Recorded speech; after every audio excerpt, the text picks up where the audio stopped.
What is up, everybody? We're back with another review. We're covering AEW Dynamite. This is CCW, and I'm Nick. I'm Joe. And we pretend to talk wrestling. So, a couple things I wanted to touch on before we get into this. Interestingly enough, the Karrion Kross information, more information's coming out about it. Did a big, long sit down with Ariel Helwani. Yeah. And apparently, like about a few days after his contract expired, they offered him a deal, but they didn't include his wife in the deal. And then tried to tell him that once he signed, they would then start working on a deal for her. And he was like, no. Hey, we are a package deal. Like you're not about to get me to sign and then not sign her. Like that's what's because then you're contractually obligated. Yeah, that's at least he's smart about that. That's what's not gonna happen. So who knows? This it could still be a work. Again, WWE has set themselves up in a situation This is why you don't lie to the boys. where it could all be bullshit. But we'll see over time. And nobody knows anything about Trinity yet. Yeah, they just keep saying she's likely to be out for a long time, which sucks because she was just getting going. Again, I think she's pregnant. Now, again, I say that. I'm not reporting that she is. I have not heard anything. That is just my personal speculation. It's the only thing, given what's been said, that makes sense. Well, there was allegedly some video of her falling off of some motorized vehicle thing. What was that? Do you remember seeing that? Yeah, she posted that. I had mentioned that. It's okay. It's her little backstage scooter that she's always riding on. That has it used to have her briefcase on the body of it before she cashed in. But that could be it too. She could have really hurt herself falling off of the stupid thing. But I don't know. Yep. It's the way everything's been worded, though. It's just like you'd think they'd just come out and be like, "Oh yeah, she hurt herself," but that's not even what they're saying. It's just, "Oh, she's going to be." Yeah, usually by now somebody's got a prognosis of what it is. Considering it's been, what is it? Well, I guess it was just Monday, so 3 days and still nothing. It's right. Crazy.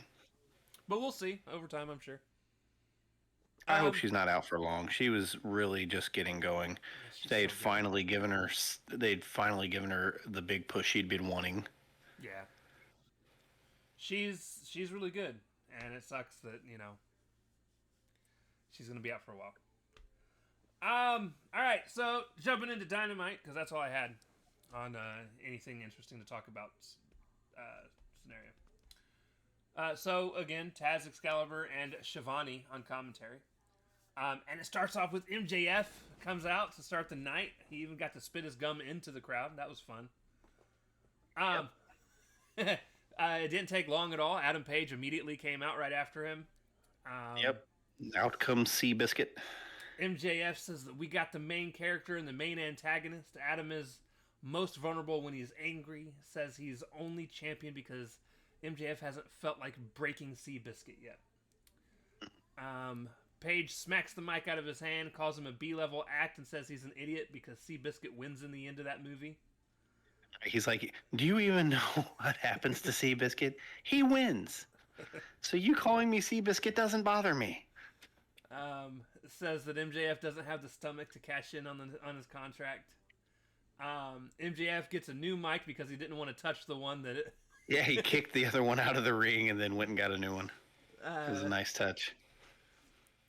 He says he's not the problem. Adam Page is. Said Cowboy isn't all good. He's going to show the world that Page isn't a god. He's a fraud, a weak-minded... He's a false idol. He called him a weak-minded, depressed, alcoholic little boy. He has no problem being called the devil. Unlike Page, at least MJF is real. And at Forbidden Door, he has a point to prove. Live on pay-per-view, he's going to take their god, their cowboy, and he's going to crucify him. At that point, Page says no one knows his faults more than he does himself. He doesn't make excuses and run from issues like MJF does. He says, Max, at Forbidden Door, you don't even have a match. All you have is a contract.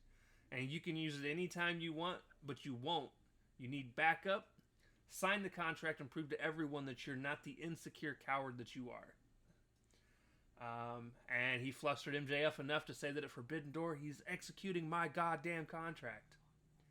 Yep, he totally goaded him into it. I put Adam Page out-duped MJF, LMAO. Yep.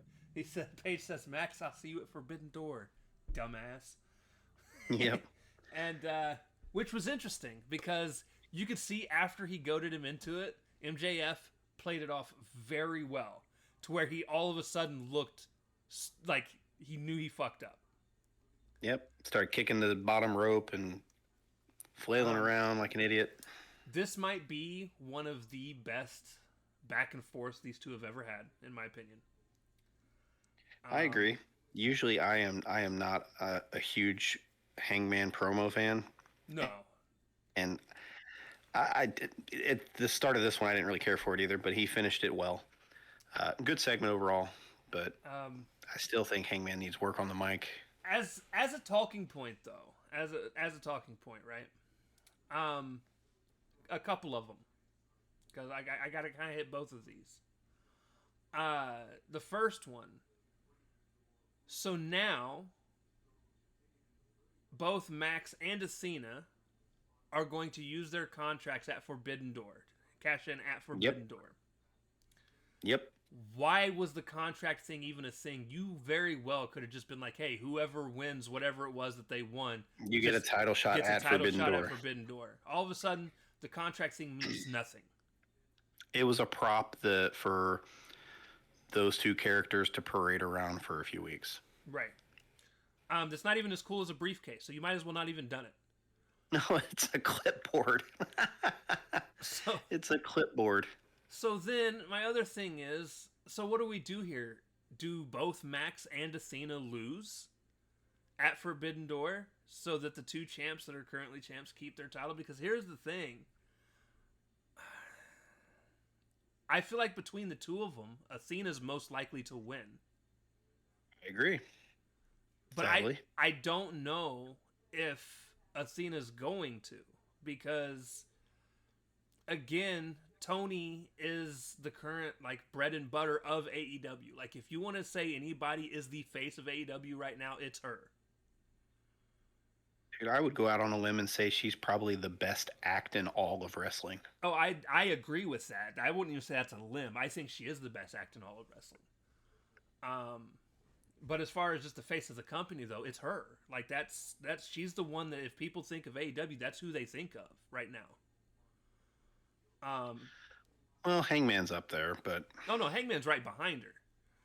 But do you take the belt off of her and give it to Athena? Now, here's the thing. I want them to. Not because I dislike Tony, but I think Athena's a good call to take the title. I mean, you've been building and building and building and building and building Athena for 3 fucking years on ROH. Right. So it's shit or get off the pot time for her character. The thing about it is, what do you do with the ROH title after that? Do you have her relinquish it? I wouldn't be mad to see it happen. Let her. I mean, I would rather her relinquish it than lose it as the fucking main champion on the main show. Correct. That's how I feel. Have her give it up. Be like, no one's good enough to beat her. But now that she's the world champ in AEW, she doesn't need it anymore. It's crazy because it's like it's an Asuka situation from NXT, which is funny because Athena was Asuka's stepping stone there. Or do something even crazier. Give it to Billy Starks. And I mean, have her give it to Billy Starks and be like, you're the champion now since you're my underling. That's cheap. It's cheap. I mean, you can have her win. You can have her win the title in like a vacant match for the title. Say they make a 4-way for the vacant title and Billy Starks is in it and she can win it that way. But the just giving it away makes the belt look cheap and just like, yeah, it just makes what she did with it for all those years look cheap. No matter what, she's just giving it away. It doesn't matter. It doesn't make it look bad because she was the champ for all that time. Yeah, but I don't know. I just would rather somebody win it, even if it is Billy by a nefarious way. My problem is at the end of the day, I don't watch ROH, so I don't care. That's true. How about just not have it on the fucking television in the first place, and we don't have to worry about it? But it'll be interesting to see what they do with that. I still think Tony's going to go over though. I think Tony and Seabiscuit are both going to go over. Unfortunately, Seabiscuit. It would break Tony's streak in London. She hasn't won there yet. Yeah. In AEW, anyways.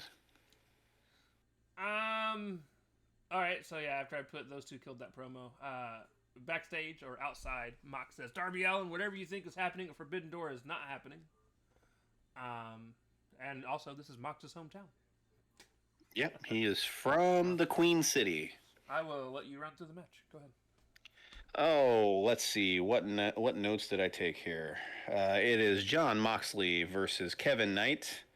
Knight comes out fast, kind of jumps on Moxley when Moxley gets out there.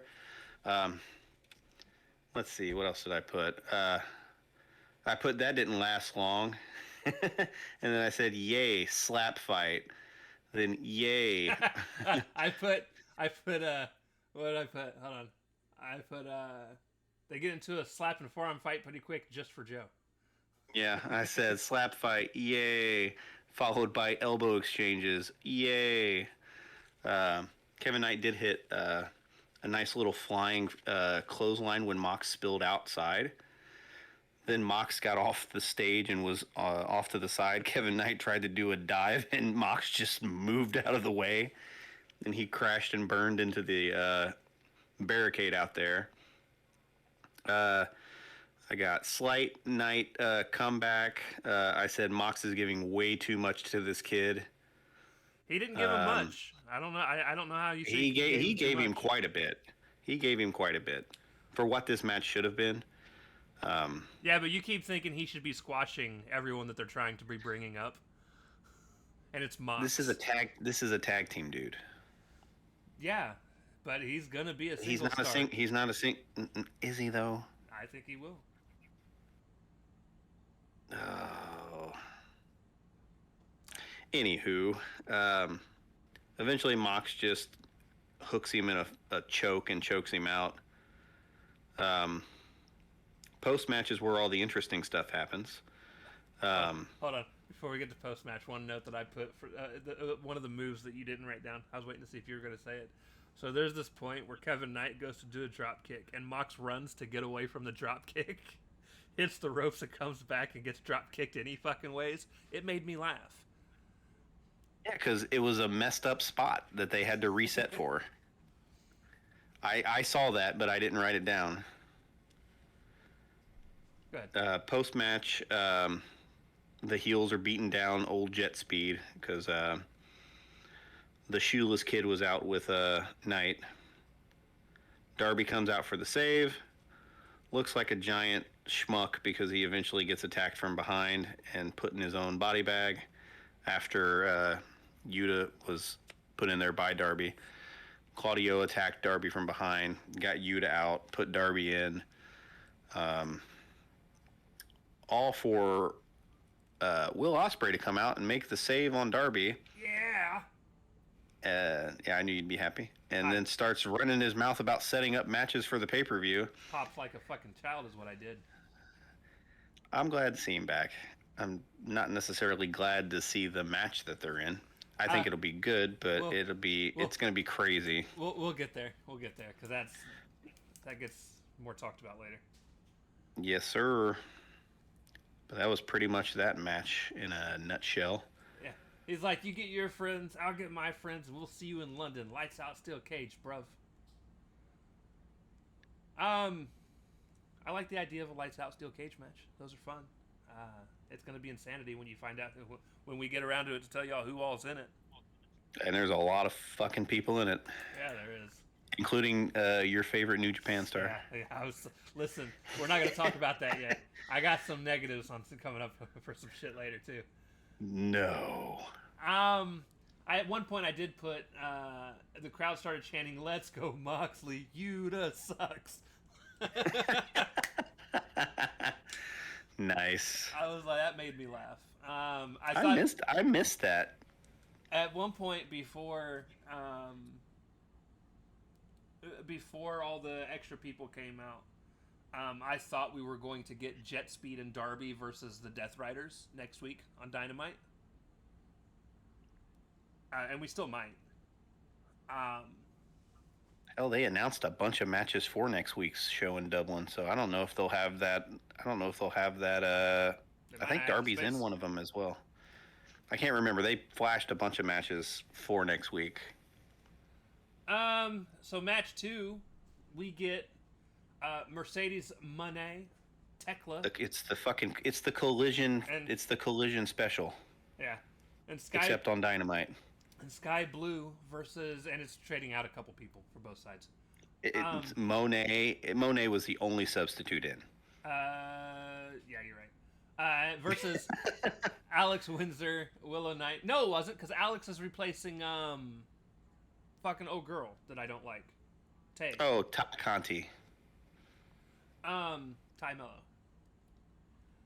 Yeah, it was Ty Conti when she first started. So, yeah, Mercedes, Tekla, Sky Blue. They left out my favorite of the three of them. Versus Alex Windsor, Willow Nightingale, and Queen Aminata. I think this was a better match than the one on Collision. I would agree. So, and I didn't even think it was that bad of a match. It wasn't, but it's just the same fucking ladies matches every week. Also, this fucking night was loaded with multi-man matches again. Yep, again. But go ahead. There was some funny commentary tonight. Was not bad. They had some funny lines. So Queen Aminata went to do her quote-unquote chocolate kisses, where she rams the other person's face into her ass. Yeah, she went to go do it to Monet.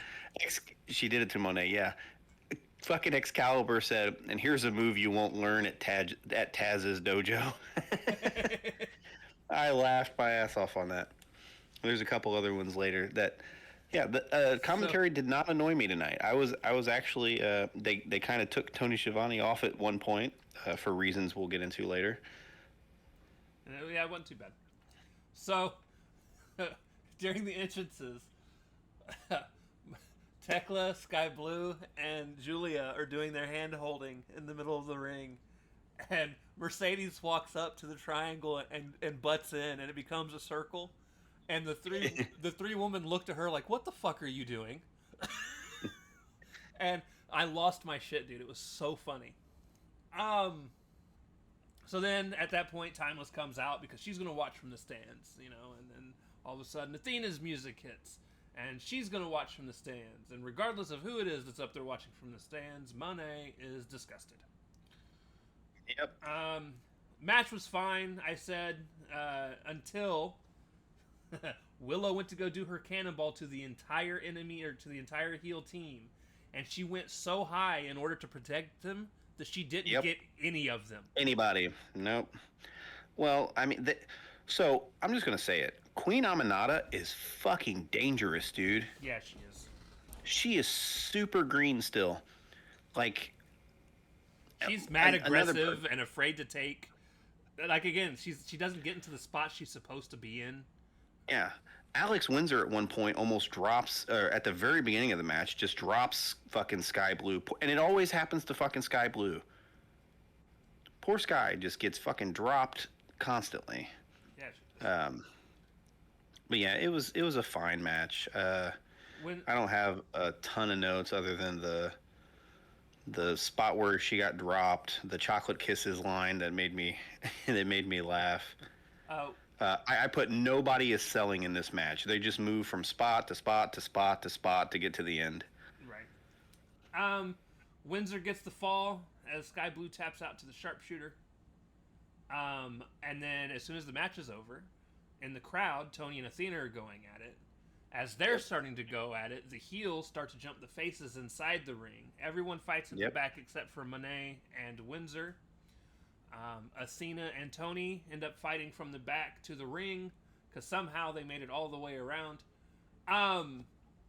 Athena tells Monet that she's next as she's whooping Tony's ass. I said Athena gives zero fucks. She's not on anybody's side. Right. Tony gets a mic after all is said and done, and I think in whatever language she's currently speaking, because it was a bunch of weird fucking comments, I believe there's going to be an Athena and Monet versus Storm and Windsor match next week on Dynamite. Yep, next week in Dublin when they're overseas, and that is the case. Tag team match. Should be good. She spoke in riddles, and I was so confused. Yeah, she was just uttering some nonsense. I mean that's her though.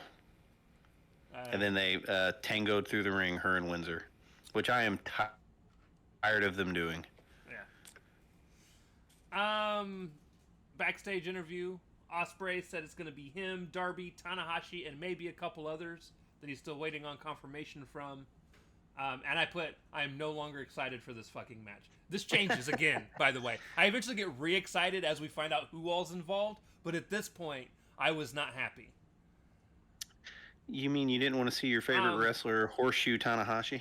What the fuck is Tanahashi gonna do in a cage match, dude? He can't even climb up some fucking steps. I don't know. Maybe he's been taking his vitamins and saying his prayers, and he'll be ready to go. This motherfucker's gonna go jump off a cage and die. Like, this is not what I want to have happen. He certainly probably is gonna jump off the fucking cage, though. You're probably right on there. So, anyways, we get to the next interesting part. I'm both excited about what happens here and very annoyed. I was all for it. This segment was fun. Okay. So, Adam Copeland versus Stoke. Big Stoke. Big Stoke. I did love that no matter where they are, the crowd always finishes Cope's theme song. I'm sick of it. I'm so sick of it. Stoke gets carried out by security because he's trying to run away from the match, and he gets thrown into the ring. And then he tries to spear Cope twice and bounced off of him both times. The second time, the crowd starts chanting "Holy shit!" because they're goofy as hell. They were chanting "Fight Forever." They were chanting "Holy shit!" It was great crowd. Great crowd. Cincinnati, you did a good job tonight. So then, yes, sir. There's this exchange in the crowd. So they go out to the crowd and they start fighting in the crowd, or fighting near the guardrails, not in the crowd yet. Yeah, Cope grabs a microphone. Cope grabs a mic, and he says that he asks a random guy that I'm pretty sure is a plant. Oh yeah, both of them were probably plants. But he goes over and he asks the guy. He's like, "Do you have anything to say about Stoke over here?" And he goes, "Yeah, he's short, he's bald, and he has no hose." And the crowd starts cheering. He then asked the crowd if there were any hoes in the crowd, and you could hear several women cheering. At that point, he walks to one of them that he saw cheer, and he said, "Hey, does Stoke have a chance with you?" And she says, "Are you being serious right now?" "No." He says, "Well, you're not getting lucky tonight." At which point, they continue to fight in the crowd. They make it back to the ring. Match ends. He drags him back. Match ends with interference by FTR, as we all expected. Yeah, FTR was out there begging, just pin him, because he speared him. And, yeah, he set up for another spear, because he had already speared him once. And Big Stoke threw powder in his eye, that was a cool spot. I hadn't seen the old powder in the eye spot in a while. Nah. At this point, they start jumping him. Christian comes out. He waits for it to actually get down to 1 on his entrance because you can't just come out and help somebody. You gotta do the full effect. Fucking Cope, when he went out and saved him, did his full fucking entrance before he got in the ring. So it's a problem in wrestling. Okay, I don't understand this whole entrance thing. Like if Jeff Hardy started it, I'm blaming him. Right. Stop. Do your dance. So yeah, the matriarchy immediately tries to jump in and interfere. Cope headed Nick off at the pass. Like he turned around and clocked him, or not Cope, Christian. Christian turned around and clocked him. After Cope saved Christian with that spear on Kip Sabian. That was nice. Yeah, he did. At this point, Edge and Christian are standing back to back. They realize they're both there. Christian gives him Spike back. Cope hugs him. Christian hugs him back. And here is my problem. I love that it happened. I'm even excited to watch them wrestle together at Forbidden Door. Like, problem is their opponents. No. I'm not even mad that it's Nick and Kip because you have to start there before you jump right into FTR. FTR is going to be busy with doing other things anyways. My problem is I feel like it's rushed. It doesn't feel. I don't know about that. Organic. They've been teasing it pretty much the entire time they've both been in AEW. Definitely. So I don't know if. But it just I can feel rushed from that. It doesn't feel natural. It doesn't feel like this is we've naturally gotten here. That's because they haven't had enough. They hadn't had enough TV time together to kind of do the back and forth stuff. They had that one segment. So I guess that's where my kind of situation comes in. But on the other hand, it's going to be interesting too because like they could play on the whole angle where, and they even mentioned it when they announced the match towards the end of the night, right? They said they're gonna have to find a way to work together after everything that they've recently been through. Mm-hmm. And honestly, I feel like it's just going to be them being themselves. I don't feel like there's going to be much of a work together problem. I mean, they were multi-time tag champions. They worked with each other for like 20 years in a tag team. So, and now it's the first time since 2011 that they will be wrestling together on a pay-per-view. Their last time wrestling was at a pay-per-view named Invasion. Ooh, Invasion. 2011. Thank you, Twitter. So yeah, I'm excited for the match. So regardless of how annoyed I am at how much it feels just punched through to the end, I don't know how else to word it. I'm still thrilled that we're getting it because this is what I've been wanting since Edge came into AEW anyways. Yeah, it's been inevitable. Now, right after we get a random hook vignette that I spent the first 10 seconds... What the fuck was that? That I spent the first 10 seconds going, what the fuck is this? And then they finally showed the H in the spotlight, and I was like, well, that was unnecessary. It's like he's getting a complete character change. I hope he's going to be... I hope he comes out as a superhero. And it's an imitation hurricane thing. I will laugh so hard. I'm confused by it all. Like I don't get it. I don't think it's okay. It's not a character change. What it is, he's always done the spotlight thing. Anytime his entrance is about to happen, the H pops up on the ceiling somewhere, and the camera always catches it. It's his little bat signal or whatever. I just think it's dumb. I wish he would have never done it in the first place, and now they've got a vignette that you spend the first 10 seconds wondering, why are we staring at this fucking building? And then the H pops up in the sky, and you're like, oh. While Frank Sinatra is playing, it's very strange. And then you're like, oh, it's Hook. I'm more interested in what they're going to do with him as far as the ops goes. Because I'm curious if it's just going to be like, oh, you're gone, bye, bitch. Or if he's going to be mad. Or if they're just not going to reference it. Probably not going to reference it. If I had to guess. We'll see, though. I mean... Because he evil-eyed Samoa Joe when he came out to help them win. Yeah. So, yep. We'll see. I'll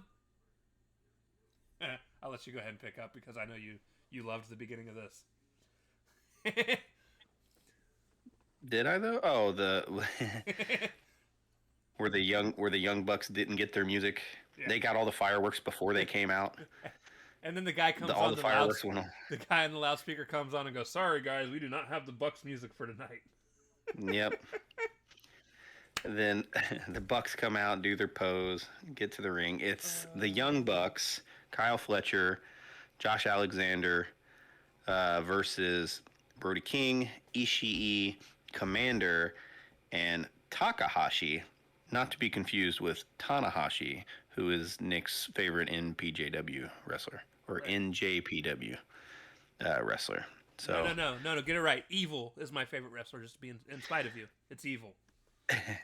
So we learned that Takahashi is going to be the one who's fighting Fletcher at the pay-per-view, and I rolled so fucking loud. My wife was like, "You all right?" Also, so Justin Roberts, when they were announcing, as the Young Bucks were coming, after the Young Bucks came out, he didn't even say they had him in the corner. Yeah, he goes, "And joining these guys." Yeah, he just points to them. And they're all mad. They're like, he's announcing the rest of the people, and he's kind of like cowering in the corner. So good. Which, more to come on that. This match was insane. It was just like most Young Bucks matches, it was a spot fest. It broke down super quickly. Everybody spills to the outside. The heels are kind of in control. Eventually, they're over by the timekeeper and Justin Roberts, and the Young Bucks double super kick Justin Roberts for all the terrible things he's been doing to them lately, for the disrespect. There was a really cool triple team on Brody by the Bucks and Alexander. That was cool. Other than that, it was just fucking pure chaos, dude. It was high spot after high spot after high spot. I am looking forward to what Fletcher and Takahashi are going to do. I hope it's better than I'm expecting it to be, because I'm not necessarily excited at all. There was this whole segment that Takahashi did that I really fucking liked towards the end, where he took one Buck and threw him up on, threw their legs up on while holding on to him. Took one Buck, threw their legs up onto like Josh Alexander, and then pushed him off, which forced him to do the leg scissor takedown. And then he ran over to the other Buck, did it again. It was that Buck, and I think it was the other Don Callis family member that was in the match. Josh Fletcher. Alexander. No, I think it was. Fletcher. I think it was Fletcher. Yeah. It was either Fletcher and then Alexander, or Alexander then Fletcher, or vice versa. Right. He did that. He flipped him around, and then like he ran and clotheslined one in the turnbuckle. Was getting ready to go clothesline. Goes and clotheslines the other.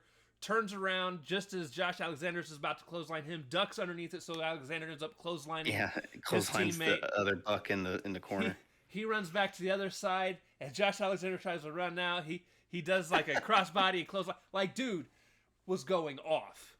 And I was like, that's when I was like, because I didn't get to see everything that happened in this match because I'm working during the second half of this. Yeah, I watched it, but it's hard to take notes in a match like that because it's just so much going on. I did look over just in time to see, I believe it was Josh Alexander power slam Takahashi onto the apron. Yep. And that looked like it hurt.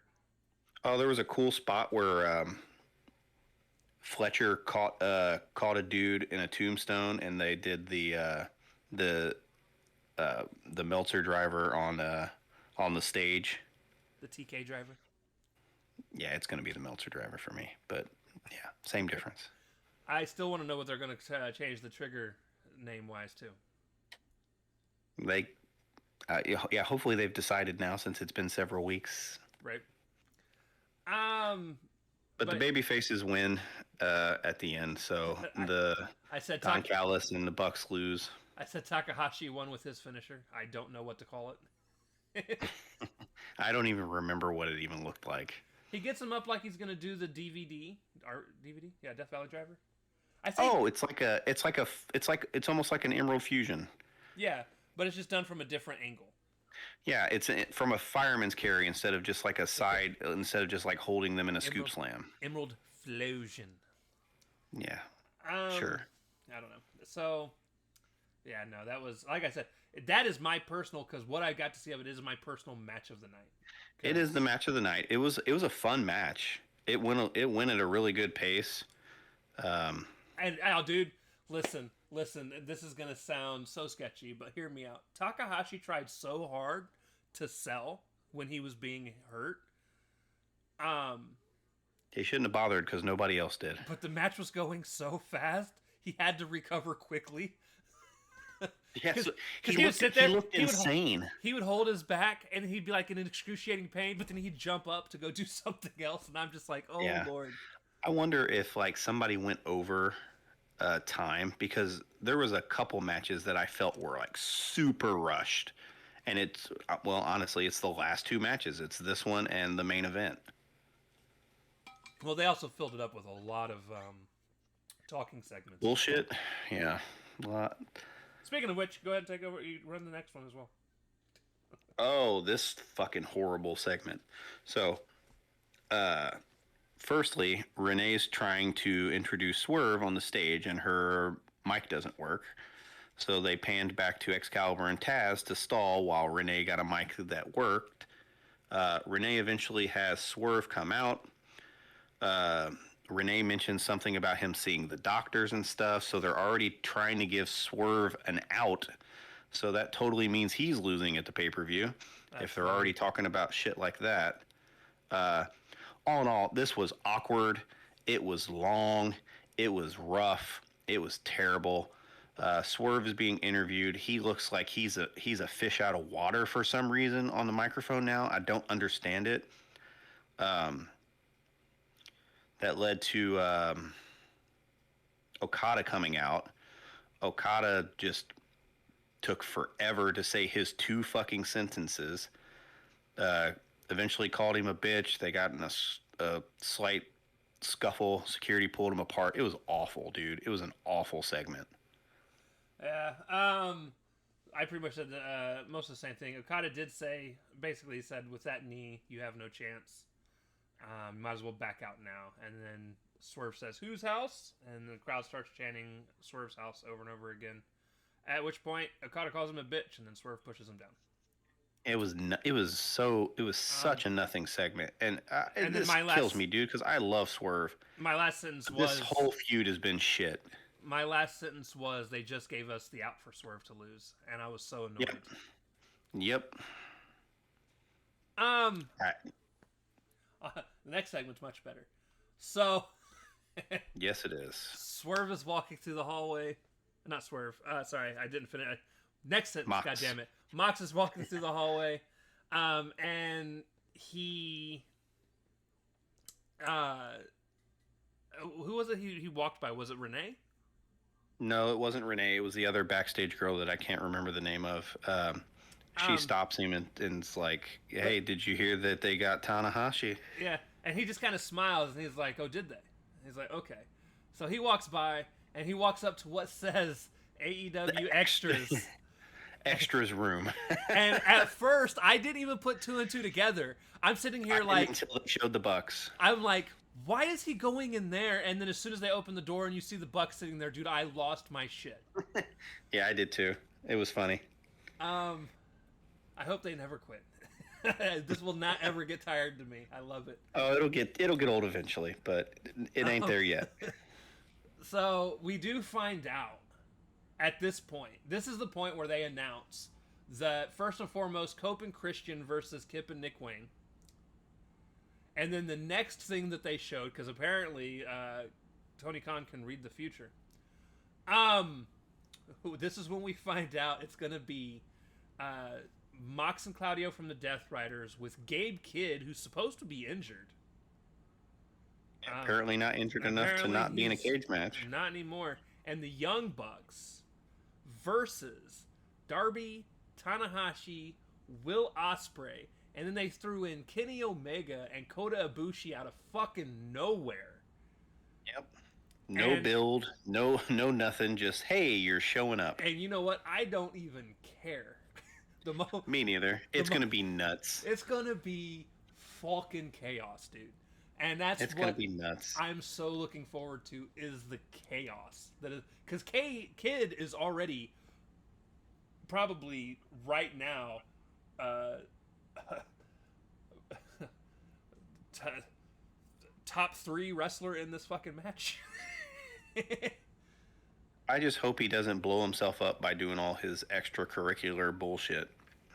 Right. He does a lot of walking around screaming and just, I don't know. Yeah, He just always seems like he's out of breath because of all of it. What I'm hoping for is we do not get phoned in Kid, and we actually get, because like if you go and you watch the match that he had with, it was Kenny Omega in Kenny's first match back from Wrestle Kingdom earlier this year. Dude, epic fucking match, and Kid looked good. Yeah. But how much of that was Kenny making him look good, and how much was that himself looking good? The good news is he's got Kenny to do it again, so we'll see. It should be a good match.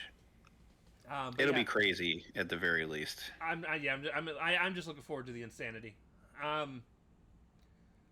The moment I seen that Kenny Omega and Ibushi were also involved, I was like, okay, well so originally what I thought the match was going to be is I thought it was going to be, when we heard about it, I thought it was going to be the 2 people from the Death Riders, because I thought it was just going to be a 6-man.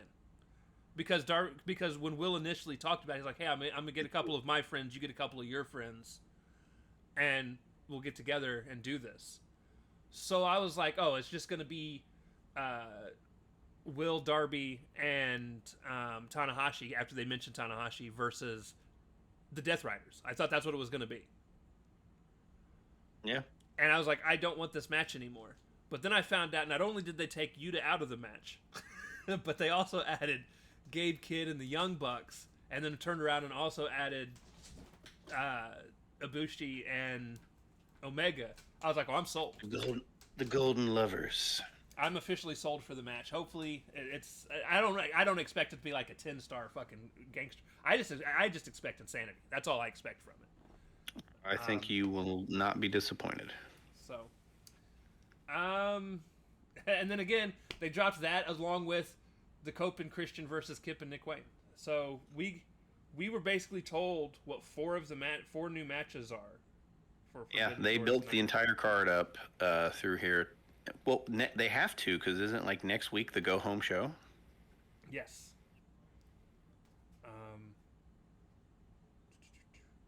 Yeah, because they also announced, it was the world title match was made tonight, and then we also got the TNT title match, and then the 2 matches we just talked about. So the 4 matches that they added. I'm excited for Forbidden Door now. Before I was just like, it's gonna be okay. Now I'm like, oh, this is gonna be pretty dope.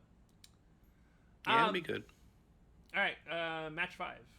If you want to run through that one. Match 5 is very brief, and it is the ops of Samoa Joe, the wrestler, and Powerhouse Hobbs, the wrestler being Shibata, of course, versus LFI, Roosh, and oh god, why can't I think of the other 2? Dralistico and Beast Mordo? Yeah, Dralistico and Beast Mordo. Yeah, that sounds right. Really not a whole lot to this. LFI kind of got jobbed out here. It was back and forth at the start. Hobbs had some nice power spots. They kind of traded it back and forth. And then where I thought it was just going to be like the halfway point of the match, Joe just choked Dralistico out, and they just that was it. Yeah, dude, he got that Kikita clutch in, and it was over. It made sense as to why this was so brief with the next segment, but it was pretty much nothing. It made LFI look so bad. They had been building them up for several weeks. And this was not it. Somebody had to have gone over on time. They're not even bet it was the Okada. I bet it was the Okada Swerve thing. They're not even just. It didn't even just make them okay. They've been doing so much to build LFI the last few weeks, even stuff not on TV, right? So Roosh does a lot on Twitter, and even asked, "Hey, you guys want to see us go for the the trios titles?" Trios, and of course, thousands of people are like, "Yeah, I'd love to see it." And then Roosh was just on AEW. I haven't watched it. I probably should though because I usually enjoy those. So yeah, he did his interview with what's his face that I can never remember his fucking name. Who's the guy that does AEW? What's his name? What the fuck is his name? I know his name. I've watched a bunch of stuff from him. RJ Oh my City. God, this is RJ City. Thank you. So yeah, he did his interview with RJ City, which I'll watch at some point, and then he's actually gaining in popularity. He had that moment on TV where he just kind of lost his shit and just beat the hell out of Max Caster for a while.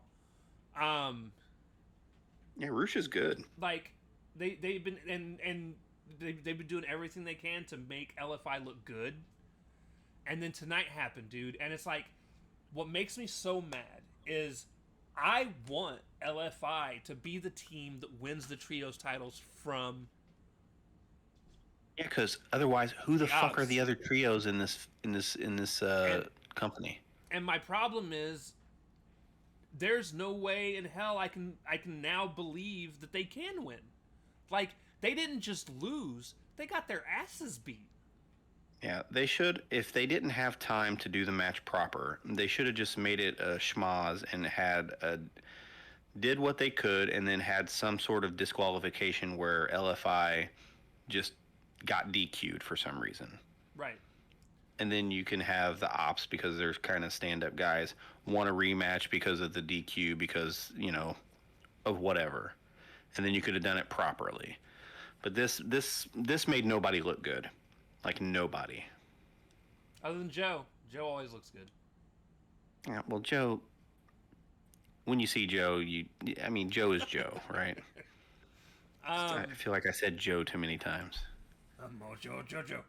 So, yeah, no, I was not a fan of the match. And honestly, I wasn't even a fan of the post-match fucking segment. Oh, you didn't like so after the match, and after the baby faces celebrate, we go to the parking lot where Hangman is leaving and what's her name is trying to catch up for a brief word, where MJF attacks him from behind. Yeah. And does a really good job of just beating the hell out of Hangman, slamming him into a fucking car repeatedly. Saying his normal MJF stuff. So no, I like MJF got the heat on Hangman at the very end. I don't mind that happening. I have a problem with it just being the last 3 minutes of the show. Like, I would have rather even not had that last match and given him 10 minutes to let MJF just really beat the fuck out of me. Considering how much of a nothing match that match was, I can't disagree with you there. I don't know. It just seemed like it happened so quick. He comes out of nowhere, and they just happen to be right by all of the fucking cars. You can tell there was timing issues. Yeah, you can tell they're already right by the cars. So and he just grabs him. He bangs his head against the hood of the car 4 times, and then throws him on the ground, and then just yells at him, and then walks away. And I'm like, aw. Yeah. Tease. But it was better to end like that than it was to end with the ops celebrating in the ring. Right. So yeah, no, I liked the show, probably a bit more than you did, from what You did. But at the same time, there's still a lot that I wasn't happy with. Yeah, it was only an okay show.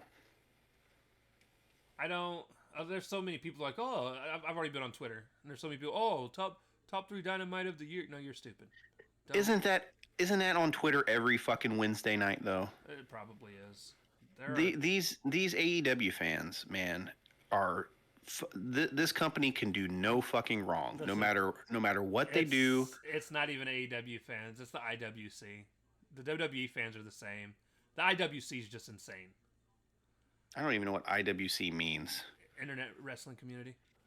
Back in my day, we just called ourselves wrestling fans. No. There's a difference. There are wrestling fans, and then there's the internet wrestling community. And the internet wrestling community is literally one of the most toxic things I have unfortunately been a part of. Just a bunch of idiotic, tribalistic, hateful fucking people. It is. And they all suck. Yeah. Um, I said too many F words tonight. My wife, if she listens to this, is going to scold me. you and I had talked about that, and I laughed because I was like, oh yeah, I can easily use less F words. I am pretty sure I did not. No, I mean, you know what she compared it to? She's like, she's like I was eavesdropping on a conversation from you two. Well, yeah. I was like, well, you've kind of been there before, then, haven't you? But no, there was something else wrestling wise, and I literally had just thought about it that I was going to talk about.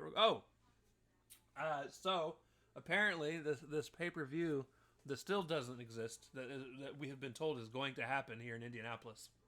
Oh, the WWE John Cena versus Lesnar thing that they're going to counter program All Out on. They're going to try and counter program with Cena and Lesnar, and literally, I looked at the screen and said, if there was ever one way to guarantee I'm not going to come to your show here in Indianapolis, it's to put Cena versus Lesnar in the main event. Lesnar as the main event.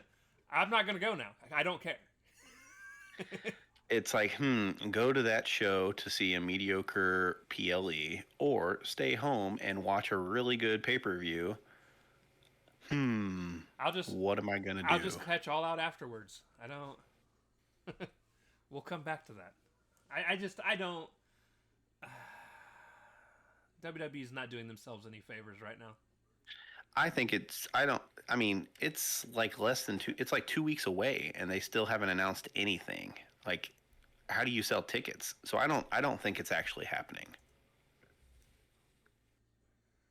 Because you have to promote an event and they still haven't even announced that it's happening. But it's rumored heavily. All the major wrestling publications and YouTube channels have reported it. So upcoming. I don't know. I'd have to see a card before I decided to do anything, and more than likely, I ain't going either. Well, funny enough, so August, they don't have a September pay-per-view as of right now, or PLE. I'm sorry. They've got Triple Mania, which is August 16th, and that's Saturday. There's August 24th, which is Heat Wave, which is their NXT show. Then August 31st, they have Clash in Paris. And then their next one after that is October, which is Crown Jewel. So it makes sense for them to add one in September. But it doesn't make sense that they didn't already have it planned. Like, we already know Crown Jewel is going to happen. We already know when Survivor Series is. Like, why are you not? I don't know, dude. They are intentionally. I guess they got more than 2 weeks to do it. Yeah. But I keep thinking it's September and it's still just August. They are intentionally holding back dates and stuff to wait to see what AEW is doing to try and counter program. And here's my problem.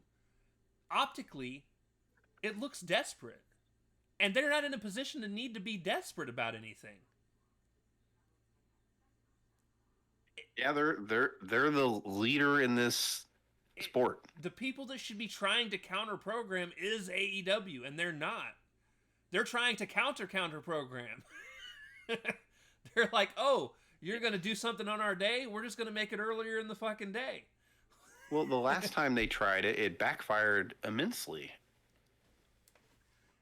I don't know.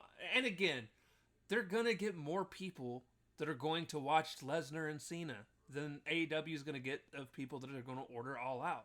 Because it's WWE. But I don't think... For now anyways, while Peacock is still super cheap and the stuff is on there and not on the $30 a month ESPN bullshit that's going to happen next year. Right. I just feel like I don't know. It just does not make sense. It does not compute as to why. I don't know. Yeah, just again, it's just to try to harm their business because they can. It's goofy because honestly, like I said, it makes them look worse. Well, it's not consumer friendly. It's not. It makes very little business sense. I mean, What are you doing, Gil? they're in a situation where they just make money hand over fist regardless of what they do. So when there's no consequence, I mean, this is the type of shit you get. Yep. So yeah, we'll see. No. I got nothing else. I think we're good. Me neither. Thanks for hanging out. If you made it all the way to the end, appreciate you. My cat is eating grass. It's weirdo. All right, guys. Thank y'all for hanging out with us. We love you, and we'll talk next time. Deuces. Later.